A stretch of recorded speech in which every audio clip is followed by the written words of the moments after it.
শিশু মাতৃ সনদ ইনস্টিটিউট মালতাই। ফটো দিয়ে ঢুকতেই ডান সাইডে জরুরি বিভাগের রাস্তা এবং বাম সাইডে বহির্বিভাগ।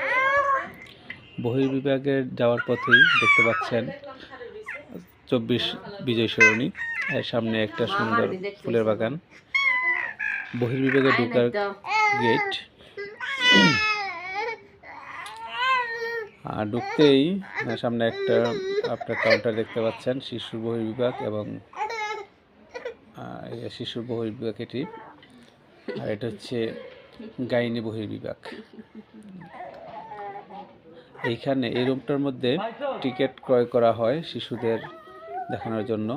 টিকিট ক্রয় করার পর আমরা এই ডাক্তারদের জন্য অপেক্ষা করতে হয়। 7টি রুম আছে, অর্থাৎ 7 জায়গায় ডাক্তার বসেন। যার যে সমস্যা ওই সমস্যায় ওই রুমে যেতে হয়, এই রুমে সিরিয়াল ধরে ডাক্তার দেখাতে হয়। ডাক্তার দেখানোর পরে যদি কারো ভর্তি করতে হয় তাহলে 2য় তলায় প্রেরণ করা হয় ভর্তির জন্য। ওইখানে বিশেষজ্ঞ ডাক্তার থাকেন এবং তারা পর্যবেক্ষণ করে বেড দিয়ে থাকেন।